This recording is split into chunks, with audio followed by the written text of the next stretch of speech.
জাতির যদি রাস্তাঘাট করে দিতে না পারি, জাতির যদি স্কুল কলেজ করে দিতে না পারি, জাতিকে চূড়ান্ত সঠিক ধর্ম দিতে পারবো ইনশাআল্লাহ। ধর্মের ব্যাপারে জাতিকে ফাঁকি দিয়ে পরকাল হারাতে রাজি নই। অতএব কোনো কথা যদি আপনার বিরুদ্ধে চলে যায়, তাৎক্ষণিক আপনি তার বিচার করার চেষ্টা করবেন না।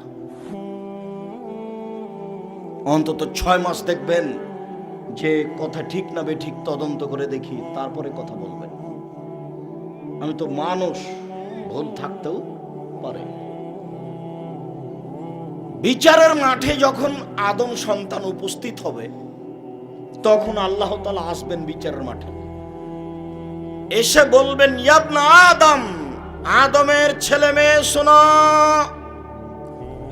লা তাইতানি বেকরাবিলার যে খতায়ে সুম্মা লাকিতানি লা তুশরিক বি শায়া লা তাইতু বেকরাবিহা মাগফিরা। আদমের ছেলে মেয়ে শোনো, আজ তোমরা বিচারের মাঠে উপস্থিত হয়েছ আকাশ জমিন পরিমাণ পাপ নিয়ে। পাপ আর পাপ, তোমাদের পাপে একেবারে আকাশ জমিন পরিপূর্ণ হয়ে আছে। আমি আল্লাহ বলছি, যদি তোমাদের শিরকি পাপ না থাকে, তাহলে আমি আল্লাহ তোমার সব পাপকে ক্ষমা করে দিলাম। ইয়াবনাতাম লাউ বালাগাত জুনুবুকা আনানা সামায়ে, এই আদমের ছেলে মেয়ে শোনো, তোমার যদি পাপ আকাশ জমিন পরিপূর্ণ হয়ে যায়, আর যদি তোমার শিরক না থাকে, আমি তোমাকে ক্ষমা করে দেব। ওয়ালা উবালি, আমি পরোয়া করি না তুমি কত বড় পাপী, আমি পরোয়া করি না তুমি কত বড় পাপী।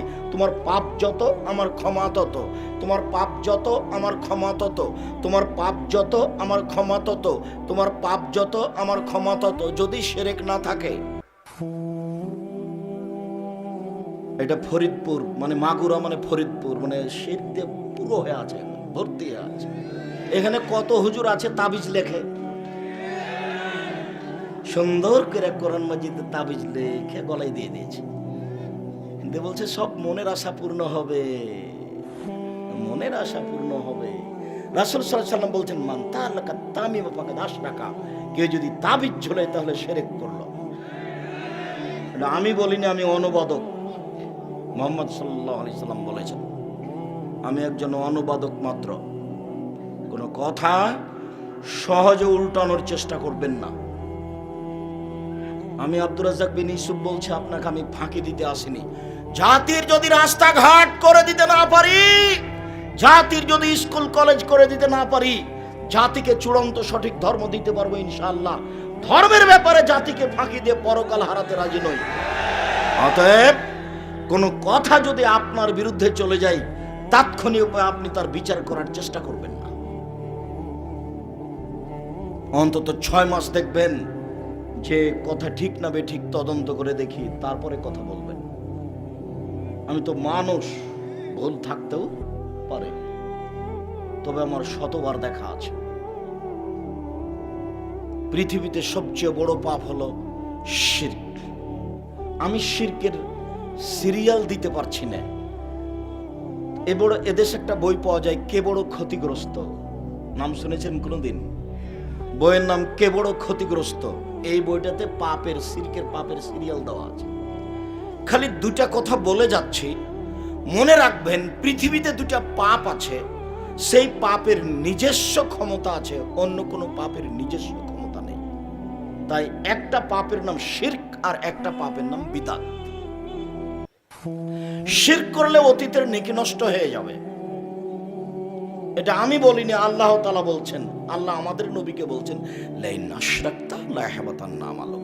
মুহাম্মদ সাল্লাল্লাহু আলাইহি ওয়াসাল্লাম, আপনি যদি শিরক করেন তাহলে আপনার আমল বাতিল হবে। আল্লাহ তাআলা বলছেন, ওয়ালাউ আশরাকু লা হাবাতা আনহুম মা কানু ইয়ামালুন, ওরা যদি শিরক করে তাহলে তাদের আমল বাতিল হয়ে যাবে। তাহলে তো এখন দেখতে হয় কোনটা কোনটা শিরক। জন্ম দিবস শিরক কিনা, দিবস শিরক কিনা, মা দিবস, বাপ দিবস, কত দিবস আছে দেশে। 31 জানুয়ারির 1 তারিখে জেনা করতে হবে, আরো কত দিবস। যে শিক্ষিত মানুষ, আপনি মনে কিছু নিয়েন না, আজকের বৈঠকে অনেক শিক্ষিত মানুষ, অনেক মাস্টার আছেন। আপনার বিদ্যাকে আমি অপমান করতে আসিনি, তবে নিজের বিদ্যা দিয়ে নিজে কাজে নেওয়ার চেষ্টা করবেন। বিচারের মাঠে কিন্তু আপনার কেউ সাথ দেবে না। আপনি হোশিয়ার মানুষ, শিক্ষিত মানুষ, মঞ্চে বসে আছেন, আপনাকে আমি কষ্ট দিতে রাজি নই, তবে আপনি মনে রাখবেন বিচার কিন্তু স্বাভাবিকভাবে হবে না। বিচার মাঠের একটা গতি হলো মানুষের কর্মকে দেখানো হবে। মিসকাল যাররাতিন খায়রান ইয়ারা, মিসকাল যাররাতিন শাররান ইয়ারা। এইভাবে একবারে টিভির পর্দার মতো আপনার পাপকে দেখতে পাবেন, নেকি পাপ দেখতে পাবেন। এই ছেলে, তুমিও দেখতে পাবা কখন আজকে তুমি তোমার ভাবিকে মোটরসাইকেলে করে নিয়ে আসছো, তাই না? এইটা তুমি ওইভাবে দেখতে পাবা। ওটা আমি বলিনি, এটা আল্লাহ বলছে। কখন তোমার কোন বান্ধবীর সাথে ঘুরেছ, ওটা আল্লাহ ঠিক করে রেখেছেন, তোমাকে ওইভাবে দেখাবেন। তুমি বুঝতে পারছো না বিচারের মাঠ কত কঠিন। দ্বিতীয় পদ্ধতি হচ্ছে, সব লেখা আছে, আরবি পড়তে পারলেও পড়তে পারবেন, না পারলেও পড়তে পারবেন। খাতা দেওয়া হবে আপনার হাতে, আপনি পড়বেন আর বলবেন মালি হাদাল কিতাব লা ইউগাদিরু সাগীরাতান ওয়ালা কাবীরা। কি আশ্চর্য ধরনের বই, জীবনের ছোট কথাও লেখা আছে, বড় কথাও লেখা আছে। আরেকটা পদ্ধতি, চারটা পদ্ধতি, আপনার পদ্ধতিটা আপনাকে অপরাধী প্রমাণ করা হবে। আরেকটা পদ্ধতি, ইয়াউমাইযিন তুহাদ্দিসু আখবারাহা। পৃথিবীতে যা কিছু ঘটছে, মাটি হচ্ছে সবচেয়ে অত্যাধুনিক যন্ত্র। পৃথিবীর জন্মের দিন একে এমন ভাবে যন্ত্র রেডি করে রেখে দিয়েছে যে ভেঙে যাওয়া পর্যন্ত সব কথা ধরে রাখছে। বিচারের মাঠে সব মাটি top top top top top top করে কথা বলবে জীবনে যা করেছে। আল্লাহ বলছেন ইয়াউমাইযিন তুহাদ্দিসু আখবারাহা। কোথায় তুমি তোমার চাচাতো বোনের সাথে অন্যায় করেছো, মাটি সেদিন টপ টপ করে বলে দিবে। কোথায় তুমি অশ্লীল কাজে লিপ্ত হয়েছ, কোথায় তুমি সুদের অঙ্ক লিখেছ, ঘুষের অঙ্ক লিখেছ, মাটি ওটা ধরে রেখেছে। আল্লাহ বলছেন top top top top top top করে সব বলে দিবে। 4, আল ইয়াউমা নাখতিমু আলা আফওয়াহিহিম। বিচারের মাঠে আমি মুখগুলি সিলাই করে দেবো। হাতে কথা বলবে, পা বলবে হাত তুমি ঠিক বলেছ। অবাক, আপনার হাতে আপনার বিরুদ্ধে কথা বলবে, পা তখন আপনার বিপক্ষে সাক্ষী দিয়ে বলবে হাত তুমি ঠিক বলেছ। 4টা পদ্ধতিতে আপনাকে অপমান করা হবে। সেই দিন কেউ আপনার সাথ দিবে না। অতএব সমাজের কাছে মাথা নত করে অল্প সময়ের জন্য সম্মান কেনার চেষ্টা করবেন না, যা হবে হবে। সমাজের কাছে মাথা নত করে অল্প সময়ের জন্য সম্মান কেনার চেষ্টা করিয়েন না। এই ছেলে, তোমার মা ভদ্র ঘরের মহিলা, তোমার নানা হাজি মানুষ, তোমার দাদা চৌধুরী মানুষ, এদেশের মাগুরা জেলার সম্মানী মানুষ।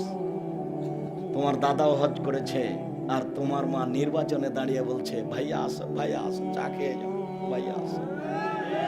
তোমার মা এত পচে গেল কি করে? তোমার মা লোককে চা খেতে ডাকে, ভাইয়া আসেন চা খেয়ে যাও। ছি ছি ছি, থু।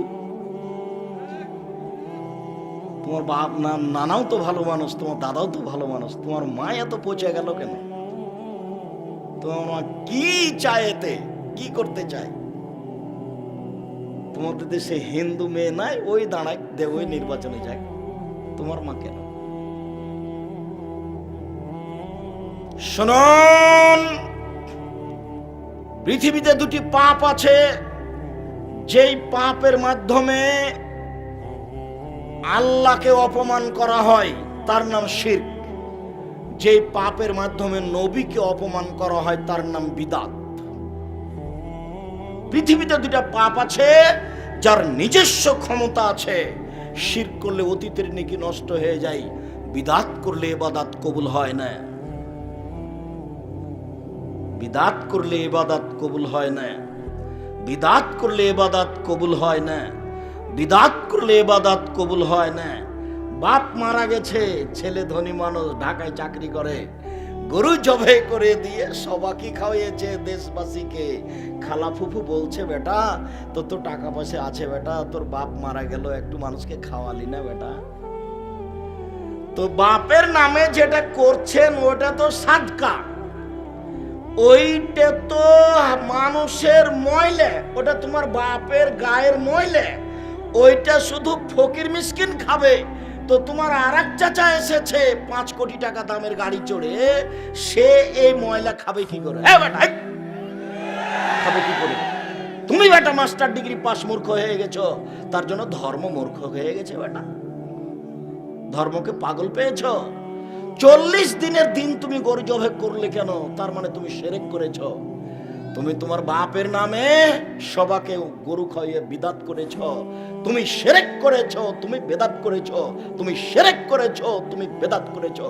আমি আব্দুর রাজ্জাক বিন ইউসুফ বলছি, কিয়ামত পর্যন্ত আমার বয়স পর্যন্ত সময় থাকলো মরা মানুষের নামে গরু ছাগল জবাই করে খাওয়াই দিতে হবে, এটা প্রমাণ হয়ে গেলে আমি আব্দুর রাজ্জাক বিন ইউসুফ জিন্দেগি তার কোনোদিন কথা বলবো না।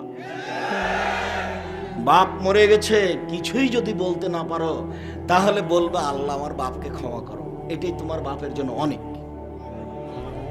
কিছুই যদি জানা না থাকে তো কবরের পাশে গিয়ে বলবে আসসালামু আলাইকুম, আল্লাহ তুমি আমার বাপকে ক্ষমা করো, এটাই অনেক।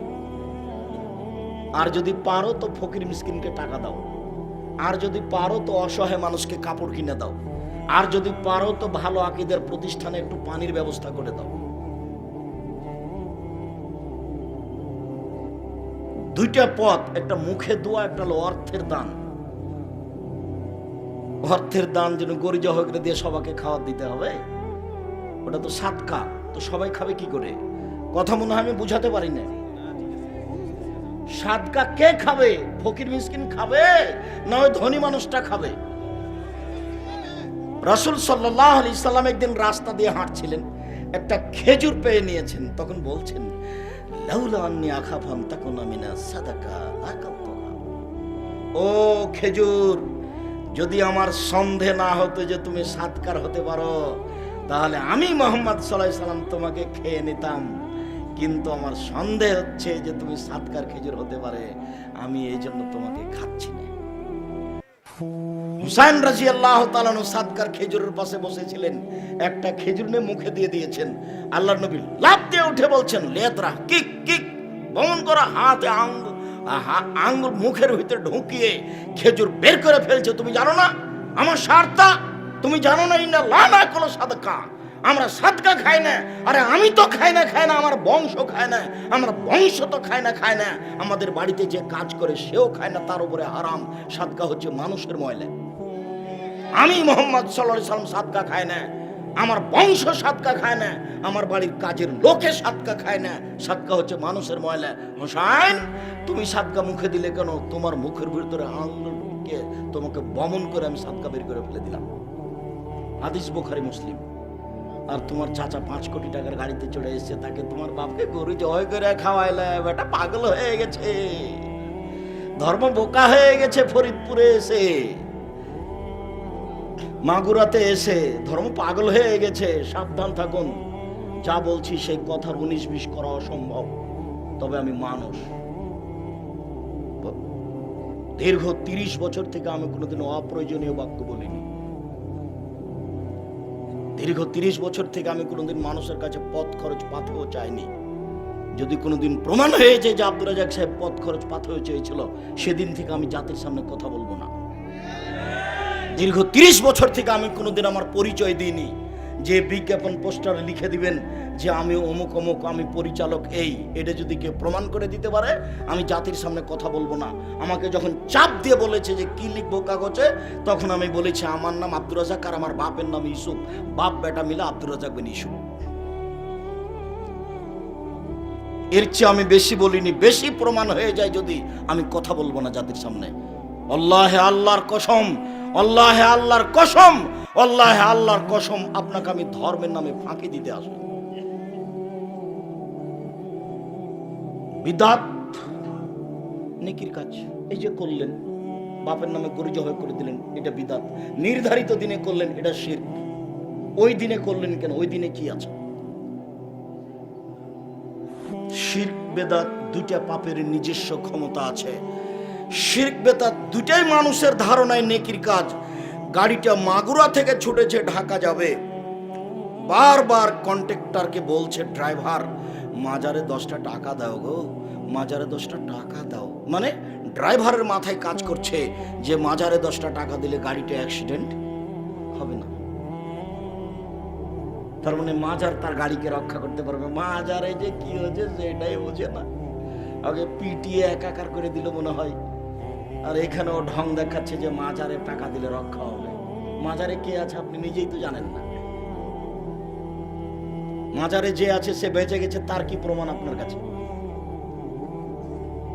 একজন সাহাবী, মহিলা সাহাবী উসমান ইবনে মাজুনের প্রশংসা করেছিলেন, খুব পরহেজগার মানুষ দেখে।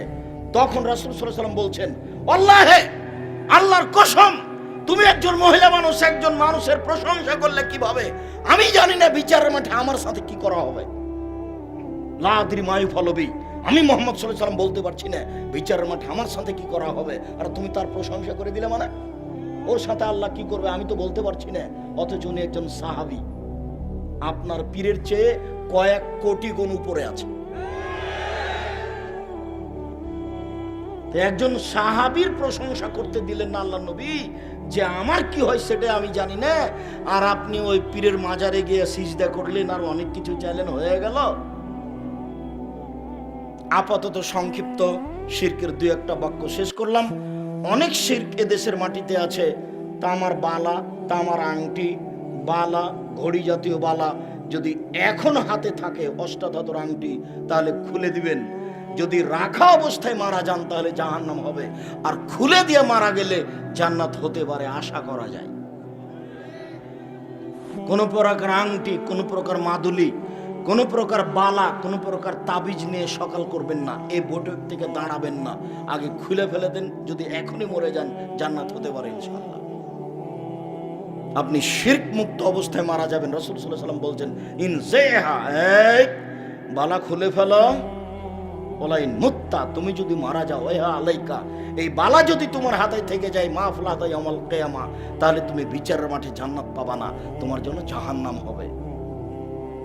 কোন প্রকার বালা মালা এগুলো সব রাখা হবে না, যাতে সুবিধা হয়, যাতে হাতের ব্যথা ভালো হয়। হাতের ব্যথা যদি অষ্টাধাতুর আংটিতে হয়, তো উনি লন্ডন থেকে ডাক্তারি পাস করে আসলেন, উনি কি কলা করবেন? সবই যদি আপনার তাবিজ দিয়ে হবে, সবই যদি তাবিজ দেয়, তো ডাক্তার এখন কি করবে? সম্মানিত দিনী ভাই বোন, মহিলাদের ব্যাপারে 2টা বাক্য বলে আমরা আগিয়ে যাচ্ছি। যে যেখানে আছেন দিনী মুসলিম বোন, একটু খেয়াল করবেন। এই মেয়ে, গল্প করছো কেন? তুমি একটা মেয়ে মানুষ, তুমি লজ্জাবোধ করো না? এখানে দিনের আলোচনা শুনতে এসে তুমি গল্প করো কি করে? তোমার গায়ে ফ্যাশন বোরকা কেন? এই মেয়ে, তোমার গায়ে ফ্যাশন বোরকা কেন? তোমার বাপ দেখে না? তোমার বাপের একটু লজ্জা হয় না? তোমার মা দেখে না? তোমার মায়ের একটু লজ্জা হয় না? তোমার একটু লজ্জা হয় না? তোমার গায়ে ফ্যাশন বোরকা কেন? তুমি নিজেকে মুসলিম মেয়ে মনে করলে এই বোরকা বাড়িতে গিয়ে আগুন দিয়ে জ্বালিয়ে দিবা। শোনো, কথা রক্ষা করো। ফ্যাশন বোরকা দিয়ে তুমি জান্নাত লাভ করতে পারো না, ভুল হিসাব। 3 শ্রেণীর নারী জান্নাতে যাবে, 3 শ্রেণীর মানুষ জান্নাতে যাবে না, 3 শ্রেণীর মানুষ জান্নাতে যাবে না, 3 শ্রেণীর মানুষ জান্নাতে যাবে না। 1, মদমিনুল খামর, যারা নিয়মিত বিড়ি, তামাক, জর্দা, সিগারেট, গুল, নেশাদার দ্রব্য খায়, পান করে, তারা জান্নাতে যাবে না। 1, যারা নিয়মিত বিড়ি, তামাক, জর্দা, সিগারেট, গুল, নেশাদার দ্রব্য খায়, পান করে, তারা জান্নাতে যাবে না। ওখান থেকে পাশ থেকে হুজুর বলছেন, আপনি তো বক্তব্য দিচ্ছেন আব্দুর রাজ্জাক সাহেব, আপনাকে কিছু বলতে পারছি না, তো জর্দা যে হারাম তার প্রমাণ কি? তো আমিও বলছি যে প্রমাণ কি, তো একটু বলি তাহলে, যেহেতু আপনার জানা আছে। আল্লাহ নবী বললেন, মাসকারা কাসিরুহু ফাকালিলুহু হারাম, যে জিনিস বেশি খেলে বিবেকের ক্ষতি হবে তার 1 কণাও হারাম। তো আপনি একটু ½ কেজি জর্দা খান তো এখন দেখি। খবরদার, না বুঝে মুখ খুলবেন না, চুপ থাকবেন, একবারে লজ্জা করে ধীরে উঠে চলে যাবেন। আর মনে মনে বলবেন, আল্লাহ তুমি জর্দা ছেড়ার তৌফিক দান করো, আল্লাহ তুমি জর্দা ছেড়ে দেওয়ার তৌফিক দান করো। মুখ খুলবেন না কারো সামনে, দেখাবেন না যে জর্দা মাকরু, মাকরু মানে খারাপ। আপনি খারাপ খান আর আমাদের ইমামতি করেন? আপনি খারাপ খেয়ে ইমামতি করেন কি করে? তওবা করেন যে আমি আর জর্দা খাবো না। সম্মানিত দিনী ভাই বোন, যারা বলেছে বিড়ি, তামাক, জর্দা, সিগারেট, গুল যে হারাম মদ, তার প্রমাণ কোথায়? ও বুঝতে ভুল করেছে। মুহাম্মদ সাল্লাল্লাহু আলাইহি ওয়াসাল্লাম এমন একটা বাক্য বলে দিয়েছেন যে বাংলাদেশ, সৌদি আরব, কুয়েত, কাতার, সৌদি আমেরিকা, লন্ডন, চীন, জাপান, সারা পৃথিবী জুড়ে চলবে। সেটা হলো এই, যে জিনিস বেশি খেলে বিবেকের ক্ষতি হয় তার কম হারাম। এটা রাসূলের বাক্য, এক বাক্য দিয়ে সারা পৃথিবীকে একবারে ডাবিয়ে দিয়েছে। সম্মানিত দিনী ভাই বোন, জরুরি কথা 2, রাজলাতু মিনান নিসায়ে, পুরুষের বেশধারী নারী জান্নাতে যাবে না। যারা পুরুষের জুতা স্যান্ডেল পরে, যারা পুরুষের শার্ট প্যান্ট পরে, যারা পুরুষের পোশাক পরে, তারা জান্নাতে যাবে না। এই মেয়ে, তোমার পায়ে যে জুতা আছে ওটা তো পুরুষের জুতা, মেয়েদের জুতা তুমি খুঁজে পাও না? সম্মানিত দিনী বোন, আপনাকে আমি অপমান করতে আসিনি, আপনাকে সম্মান করি, আপনাকে আয়েশার মতো মনে করি, আপনাকে খাদিজার মতো মনে করি, আপনাকে আমি মূল্যায়ন করতে চাই। আপনি পুরুষের পোশাক পরা ত্যাগ করুন। ওইসব নারী জান্নাতে যাবে না যারা পুরুষের পোশাক পরে, যারা পুরুষের জুতা, স্যান্ডেল, শার্ট, প্যান্ট পরে, তারা জান্নাতে যাবে না। আমি অনুবাদক মুহাম্মদ সাল্লাল্লাহু আলাইহি ওয়াসাল্লাম এভাবে বলেছেন। 3, রাজলাতু মিনান নিসায়ে দায়ুস আল্লাযী ইউকাররু ফি আহলিহাল খাবাসা, যে তার বাড়িতে বেহায়াইর সুযোগ দিয়েছে সে জান্নাতে যাবে না। বাপ চলে গেছে 3 চিল্লায় লন্ডনে, বেটি ঢাকা বিশ্ববিদ্যালয়ে পড়ে, আর একজনের সাথে ঘুরে হুজুর জান্নাতে যাবে। 3 শ্রেণীর মানুষ জান্নাতে যাবে না। তার এক শ্রেণীর মানুষ হচ্ছে যার বাড়িতে বেহায়াই আছে, যার স্ত্রী ইসলামী পোশাক পরে রাস্তাঘাটে বের হয় না, যার মেয়ে ইসলামী পোশাক পরে রাস্তাঘাটে চলে না, সেই দায়ুস, তাকে জাহান্নামে যেতে হবে। হজ করলেও, তাহাজ্জুদ পড়লেও, চিল্লা দিলেও কোনো পথ নেই। বিচার, বিচার। আর যেদিন বিচার হবে সেদিন কেউ কথা বলতে পারবে না। আল ইয়াউমা লা তামলিকু নাফসুন লিনাফসিন শাইআ ওয়াল আমরু ইয়াউমাইযিন লিল্লাহ। আজ কোনো মানুষ কোনো মানুষের কোনো উপকার করতে পারবে না, একচ্ছত্র মালিকানা আমার হাতে থাকবে। আইনাল জব্বার আইনাল মুতাকাব্বির। আজ কিয়ামতের মাঠে স্বৈরাচারী, স্বেচ্ছাচারী, অহংকারী, বদ মেজাজের কোথায়? আনা মালিকুল আমলাক, আমি হচ্ছি রাজাধিরাজ। এই বাক্যগুলি ঘোষণা দিয়ে বিচার শুরু হবে। আপনি বিচারের মাঠকে সাধারণ মনে করিয়েন না। একটু কবরের শাস্তিটা, বক্তব্যটা একটু শুনে দেখেন। কবর যত কঠিন, কিয়ামত তার চেয়ে অনেক বেশি কঠিন।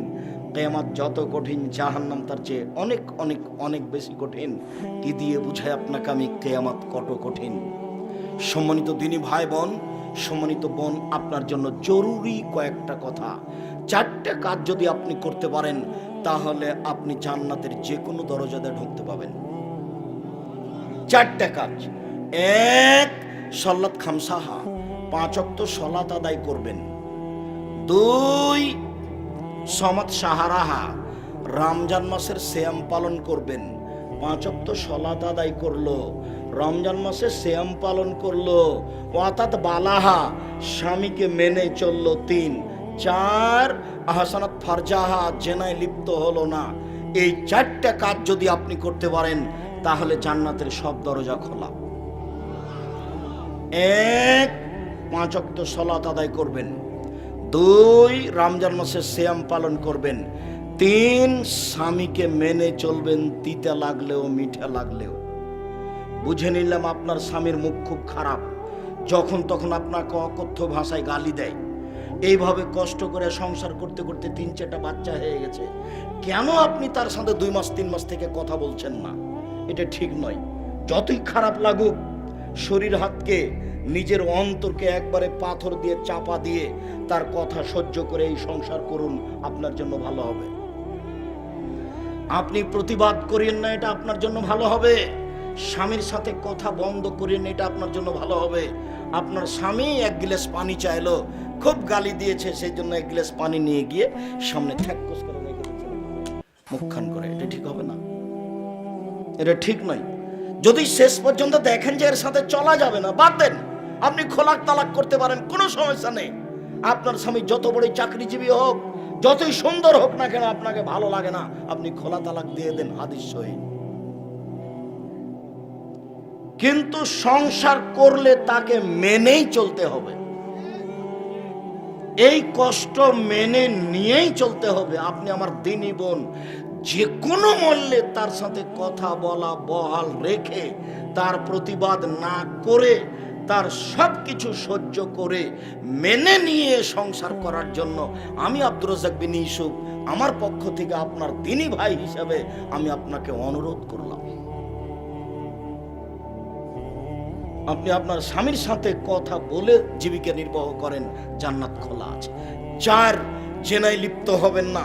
যদি জেনা ঘটে গিয়ে থাকে তাহলে তওবা করেন, ইনশাল্লাহ যে পাপ হয়ে গেছে ওটা নেকিতে পূর্ণ হয়ে যাবে। আর আজ থেকে যদি আপনারা জেনা বন্ধ করতে পারেন, অশ্লীল কাজ বন্ধ করতে পারেন, তাহলে আপনার জন্য জান্নাতুল মাওয়া, ওটা আল্লাহ ঘোষণা দিয়েছেন। আল্লাহ বলেছেন, অনাহান নাফসা আনিল হাওয়া ফাইনাল জান্নাতে হিয়াল মাওয়া। পৃথিবীর মানুষ শুনে রেখো, যারা অশ্লীল কাজকে বন্ধ করতে পারবে আমি আল্লাহ তাদেরকে জান্নাতুল মাওয়া দিয়ে দিলাম। এটা আল্লাহর ঘোষণা। আপনি যদি আজ থেকে অশ্লীল কাজ বন্ধ করতে পারেন তাহলে আপনার জন্য জান্নাতুল মাওয়া রেডি হয়ে আছে। এই যুবক, তোমাকে আমি বহুদিন বলেছি তুমি মোবাইলে প্রেমের গল্প করো না। দেখো তোমার ভুল হচ্ছে, দেখো ভুল হচ্ছে। তোমার বংশ অপমান হবে, তোমার বাপ অপমান হবে, তুমি অপমান হবে, তুমি ধ্বংস হয়ে যাবা। মহিলা মানুষই হচ্ছে পুরুষকে ধ্বংস করার মাধ্যম, এ কথা রাসূল সাল্লাল্লাহু আলাইহি ওয়াসাল্লাম বলেছেন। দেখো, আর তুমি জীবনে তার সাথে কথা বলো না, ইনশাআল্লাহ তোমার ফল ভালো হবে। সম্মানিত দিনী বোন, আপনি 4টা কাজ করেন, জান্নাতের সব দরজা খোলা। আর 3টে আল্লাহ রাসূল বলছেন, শহীদ নবীগণ জান্নাতে যাবেন, শহীদ জান্নাতে যাবে, সত্যবাদী জান্নাতে যাবে, মহিলারা জান্নাতে যাবে। সিরিয়াল আপনি 4 নম্বরে আছেন। তবে আপনার ব্যাপারে একটা কথা আছে, স্বামীর সাথে কথা বললে হাসি মুখে বলে, 1। 2, স্বামী আদেশ করলে পালন করে। 3, স্বামী যখন বাড়িতে থাকে না তখন নিজেকে হেফাজতে রাখে, কারোর সাথে মোবাইলে গল্প করে না, দেবর ভাসুরের সাথে গল্প জমায় না, এই বাড়ি ওই বাড়ি চলে যায় না। এই 3টা কাজ করে যে নারী, সে নারী সিরিয়ালে আছে। 1, নবীগণ জান্নাতে যাবেন। 2, শহীদগণ জান্নাতে যাবেন। 3, সত্যবাদীরা জান্নাতে যাবে। 4, মহিলারা জান্নাতে যাবে। মহিলারা কারা? যাদের 3টা গুণ আছে। 1, স্বামীর সাথে কথা বললে হাসি মুখে বলে। 2, স্বামী আদেশ করলে পালন করে। 3, স্বামী যখন বাড়িতে থাকে না তখন নিজেকে গুটিয়ে হেফাজতে রাখে। তাই তো মুহাম্মদ সাল্লাল্লাহু আলাইহি ওয়াসাল্লাম বলছেন, 4টা জিনিস আছে যার সুখময় জীবন তার, 4টা জিনিস আছে যার সুখময় জীবন তার, 4টা জিনিস আছে যার সুখময় জীবন তার। 1, আলমারাতু সালেহা, ভালো স্ত্রী আপনার মতো। 2, আল জারুস সালেহ, ভালো প্রতিবেশী। প্রতিবেশী ভালো না হলে টিকা যায় না। আপনার ছেলে ভাত খাওয়ার পরে প্লেটে পানি ছিল, এইভাবে চালিয়ে দিয়েছে, পানিটা গিয়ে প্রতিবেশীর দেওয়ালে লেগে গেছে, এই যে লেগে গেল। 3, আলমার কাবুল হানি, একটা ভালো গাড়ি। সাইকেলের যদি বারবার চেন পড়ে যায় তাহলে ফেলে চলে যাবে, ভালো গাড়ি। 4, আল বাইতুল ওয়াসে, প্রশস্ত ঘর। অন্তত মেহমান রুমটা বড় করবেন যাতে করে 5 জন 7 জন একসাথে খেতে পারে। আর আপনার বউকে আপনার মায়ের স্বভাবে ফিরে যেতে হবে। 3টা কাজ করলেও জান্নাতে যাবেই, জরুরি। 1, পরস্পর সালাম দিলে। 2, দুস্থ গরিব ফকির মিসকিনকে খেতে দিলে। 3, রাতে তাহাজ্জুদ পড়লে। এরা জান্নাতে যাবেই। তো আপনার স্ত্রীকে আমি আপনার মায়ের স্বভাবে ফিরে যেতে কেন বলছি?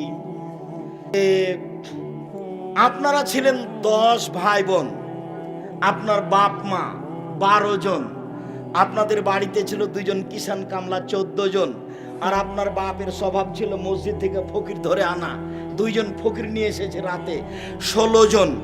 এতগুলি মানুষের ভাত রান্না করতেন আপনার মা ঢেঁকিতে ধান ভেঙে, কোনো সমস্যা হয়নি।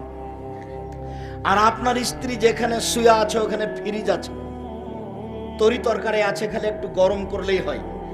আপনি রাতে মেহমান নিয়ে এসেছেন মসজিদ থেকে ধরে নিয়ে এসে বলছেন, খালেদা একটু উঠো তরকারি গরম করে দাও। হ্যাঁ, তুমি জায়গা পাও না, তুমি মেহমান নিয়ে এসেছো রাত্রে, হোটেলে খাওয়ালি নাচতে পারলেন, একদিন ধমক দিলে আর আনতে পারবেন না, সাহস হবে না।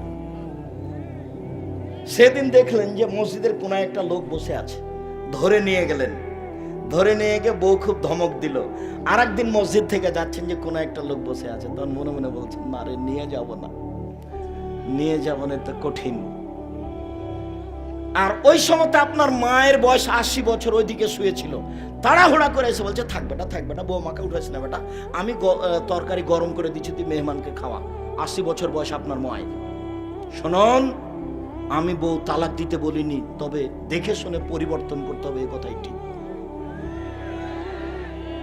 কেননা আপনার স্ত্রীকে আপনার মায়ের স্বভাবে ফিরে যেতেই হবে। ভুলেও কোনোদিন 150 চাল রান্না করবেন না, 200 করবেন না। আপনার মা 1 কেজি 5 কেজি করতেন, আপনি হাফ কেজি 1 কেজি করবেন। সারাদিন মেহমানে খাবে, আপনারা খাবেন, ফকিরে খাবে, রাতে গরুতে খাবে। 150 কেন চাল রান্না করলো আপনার স্ত্রী, দুপুরে মেহমান এসে তখন স্ত্রী বলছে কি করবে, কি করবে, এইটুকু ভাত যদি দিই মেহমানকে তো তাহলে শেষ হয়ে যাবে। এক কাজ করো, চানাচুর বিস্কুট দেবি, দেখো দুপুরে চানাচুর বিস্কুট দিতে হবে। বউকে মায়ের স্বভাবে ফিরে যেতে হবে, জরুরি ঘোষণা।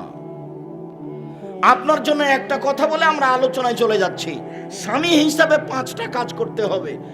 1, আতেবা মাতা এমতা, যে মানের খাচ্ছ বউকে সে মানের খাওয়াবা। 2, ফাকসুহা মাক্তা সাইতা, যে মানের কাপড় পরো বউকে সে মানের পরাবা। 3, অলা তুকাব্বে, বউকে কখনো কটু কথা বলবা না, বউকে মারতে হবে না, বউকে গালি দিতে হবে না, বউকে নিন্দা করতে হবে না। ভুলেও কখনো বলবেন না যে তোমার ঠোঁটটা মোটা। একবার যদি ঠোঁট মোটা বলেন 10 বছর ভালোবাসবে না। ভুলেও কখন বলবেন না যে তোমার রংটা কালো, এগুলো হলো দোষ। কটু কথা বলবেন না কখনো।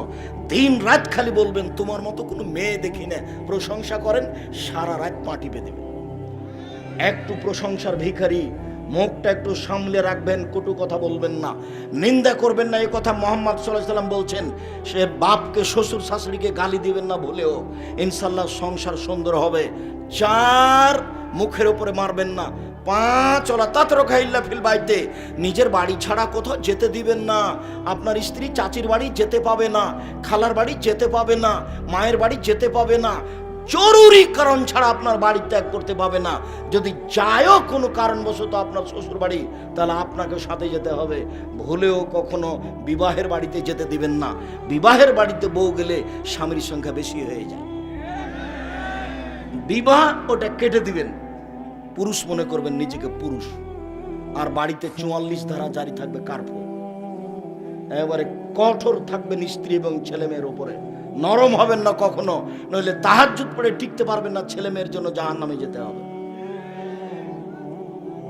রিক্সাওয়ালা বলছে যে তাড়াতাড়ি বাড়ি চলে যাবো, 7টা বেজে গেল, সন্ধ্যা 7টা। কেন গো? বলে ফখরুদ্দিনের যুগ।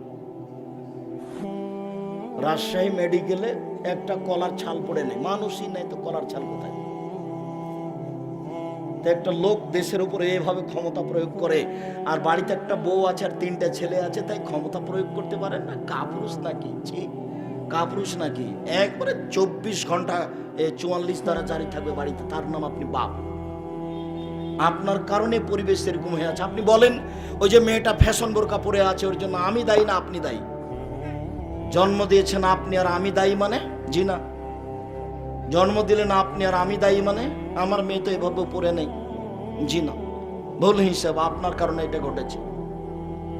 আর আপনার স্ত্রী ওর ছোট ভাইয়ের সাথে এসেছে, আপনার ছোট ভাইয়ের সাথে এসেছে, আপনার কারণে এসেছে।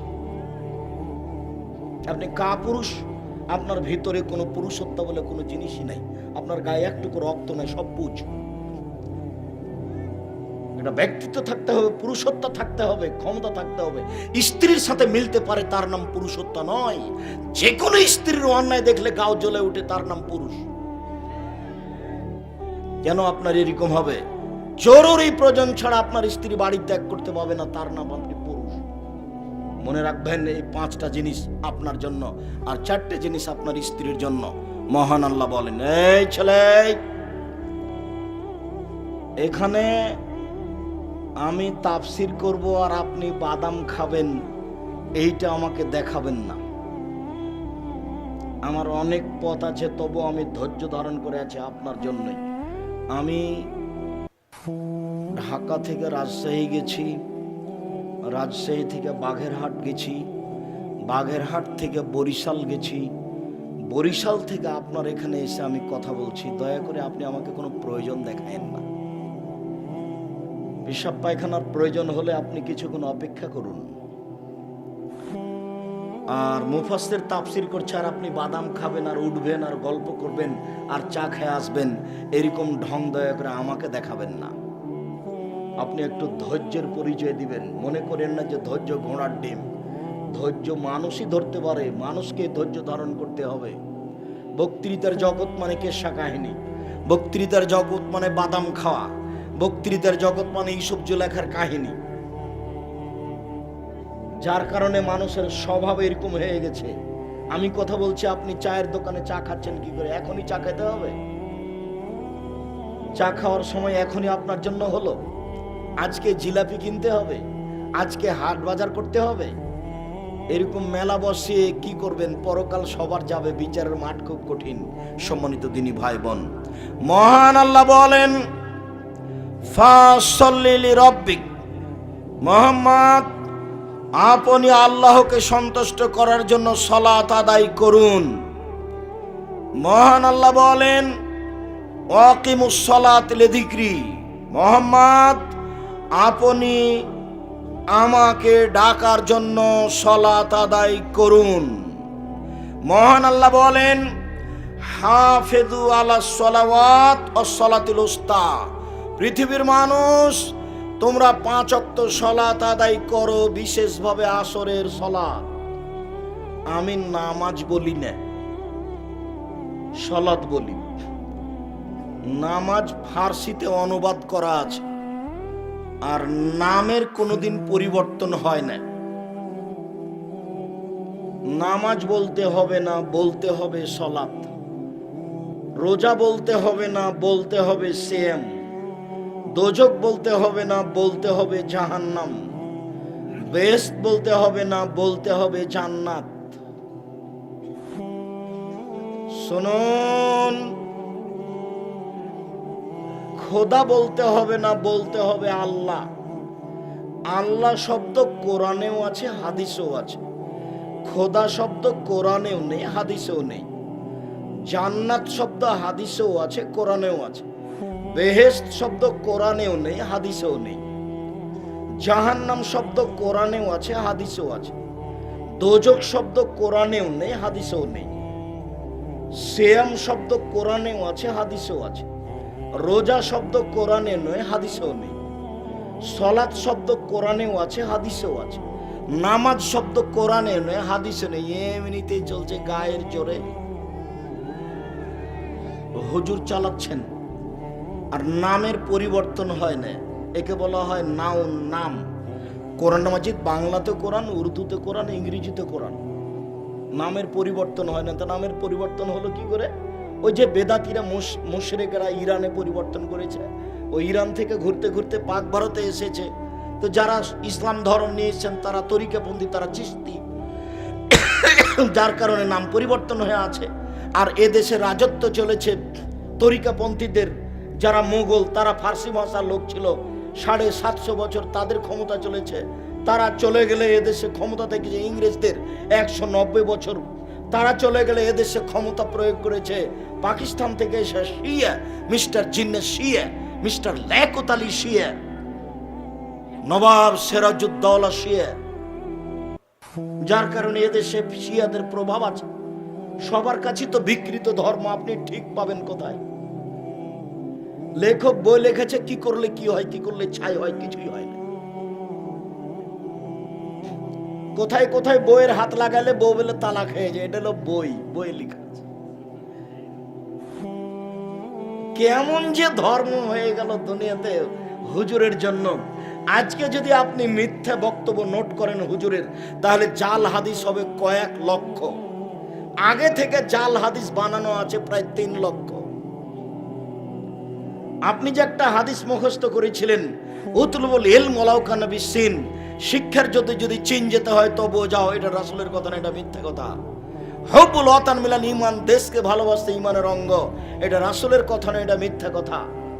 আদম আলাইহিস সালাম ভারত থেকে হজ করতে গেছেন 60,000 বার, তাহলে 60,000 বছর বয়স, না হলে 60,000 বছর 60,000 বার হজ করবেন কি করে? এগুলো সব অহেতুক কথা। সম্মানিত দিনী ভাই বোন, আল্লাহ তাআলা সালাত আদায় করার জন্য আদেশ করেন। ওযু করে সালাত আদায় করতে হয়, পানি নেই তায়াম্মুম করে সালাত আদায় করতে হবে। মাটি নেই, বিনা ওযুতে বিনা তায়াম্মুমে সালাত আদায় করতে হবে। কিবলার দিকে মুখ করে সালাত আদায় করতে হয়। কিবলা বোঝা যায় না, কিবলা ছাড়াই সালাত আদায় করতে হবে। দাঁড়িয়ে সালাত আদায় করতে হয়, দাঁড়িয়ে থাকা যায় না, বসে থেকে সালাত আদায় করতে হবে।